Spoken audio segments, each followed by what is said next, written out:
విశ్వవిఖ్యాత నట సార్వభౌమ స్వర్గీయ నందమూరి తారకరామారావు గురించి తెలియని తెలుగువారుండరు. అన్నగారి సినీ జీవితం, రాజకీయ చరిత్ర గురించి ప్రతి ఒక్కరికి ఎంతో కొంత తెలిసే ఉంటుంది. తెలుగు ఇండస్ట్రీకి, తెలుగు ప్రజలకు ఒక ఇమేజ్ తీసుకువచ్చిన వారిలో ఎన్టీఆర్ కూడా ఒకరు. ప్రొఫెషనల్ అండ్ పొలిటికల్ గా ఎంత పేరు ప్రఖ్యాతులు తెచ్చుకున్నారో, పర్సనల్ లైఫ్ వల్ల అంతే అపఖ్యాతిని మూటగట్టుకున్నారు ఎన్టీఆర్. నిజానికి లక్ష్మీపార్వతి అనే క్యారెక్టర్ ఎన్టీఆర్ లైఫ్ లోకి ఎంటర్ కాకపోయి ఉంటే ఆయన జీవితం వేరేలా ఉండేది అనేది ఆయన సన్నిహితులు చాలా మంది అంటూ ఉంటారు. నిజానికి లక్ష్మీపార్వతిని ఎన్టీఆర్ రెండో పెళ్లి చేసుకోవడానికంటే ముందు మరో హీరోయిన్ ని పెళ్లి చేసుకోవాలి. కానీ అనుకోని పరిస్థితుల్లో ఆ పెళ్లి క్యాన్సిల్ అవటం, ఆ తర్వాత లక్ష్మీపార్వతిని పెళ్లి చేసుకోవటం జరిగింది.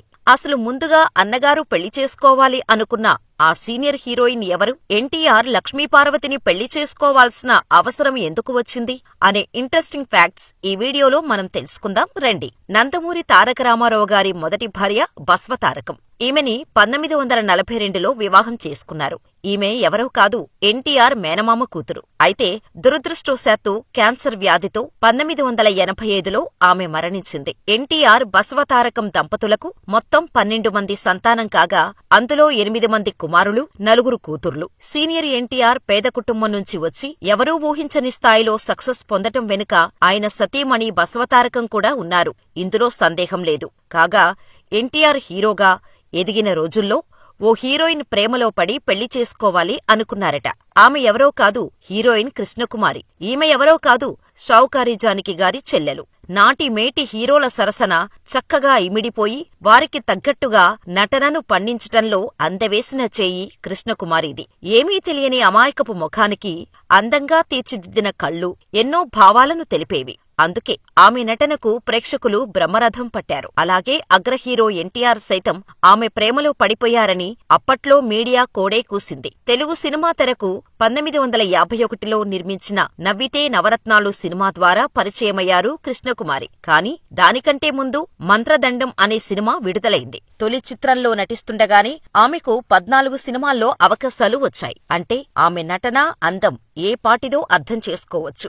అప్పటికి ఆమె వయసు కేవలం 16 మాత్రమే. తర్వాత 1953లో తాతినేని ప్రకాశ్రావు ఎన్ఏటీ వారి పిచ్చి పుల్లయ్యలో కథానాయిక వేషం వేయించారు. అందులో మంచి నటన ప్రదర్శించిన కృష్ణకుమారికి పినిశెట్టిగారి పల్లెపడుచు, బంగారు పాప వంటి మంచి చిత్రాలతో పరిశ్రమలో మంచి గుర్తింపు వచ్చింది. ఆ పైన చేసిన కులగోత్రాలు, చదువుకున్న అమ్మాయిలు, డాక్టర్ చక్రవర్తి, అంతస్తులు, చిక్కడు దొరకడు, బందిపోటు, మానవుడు దానవుడు విజయవంతమైన చిత్రాలలో తనదైన నటనను చూపించింది కృష్ణకుమారి. ఇలా అప్పట్లో ఎన్నో విజయవంతమైన సినిమాల్లో నటించింది కృష్ణకుమారి. అక్క జానకి కన్నా కూడా ఆమె నటనలో ఏదో కొత్తదనం ఉండేది. అమాయకత్వంతోనే ముఖంలో భావాలు పలికించి మెప్పించేది. ఇక పాతాళ భైరవి సినిమాలో గంధర్వకాంతగా కనిపిస్తోంది కృష్ణకుమారి. అటుపైన ఎన్టీఆర్, ఏఎన్ఆర్, ఎంజీఆర్, రాజ్ కుమార్, శివాజీ గణేశన్, జగ్గయ్య ఇలా అప్పటి అగ్రహీరోలందరి సరసన దాదాపు 130 సినిమాల్లో నటించింది. తమిళంలో 30 సినిమాల వరకు నటించింది.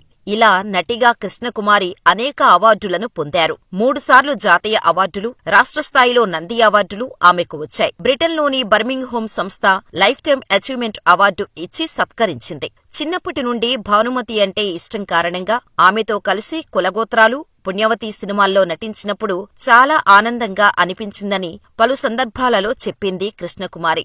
అయితే ఎన్టీఆర్ కృష్ణకుమారి గురించి అక్క షావుకారి జానకి ఓ ఇంటర్వ్యూలో స్పందిస్తూ, అప్పటికే వివాహం జరిగిన ఎన్టీఆర్ నా చెల్లెలని పెళ్లి చేసుకోవటం అంత మంచిగా ఉండేది కాదేమో, వారి మధ్య ఏం జరిగిందో ఎవరికీ తెలీదు, వారు గొడవపడ్డారా లేక విడిపోయారా తెలీదు కానీ కెరీర్ పీక్స్ లో ఉన్న సమయంలో కృష్ణకుమారి ఒక ఫోన్ కాల్తో 17 సినిమాలను రద్దు చేసింది.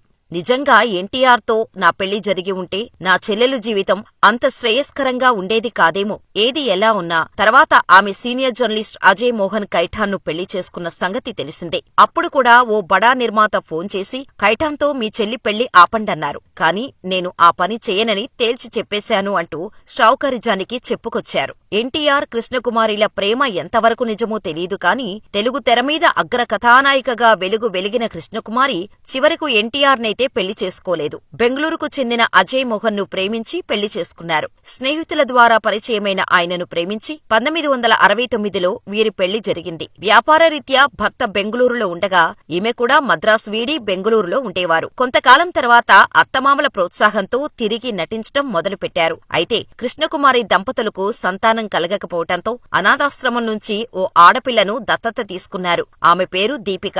ఇలా కూతురు దీపిక తన తల్లి జీవిత చరిత్ర ఆధారంగా మై మదర్ కృష్ణకుమారి అనే పుస్తకాన్ని ప్రచురించింది. కాగా 2018 జనవరి 24వ తేదీన కృష్ణకుమారి మరణించారు.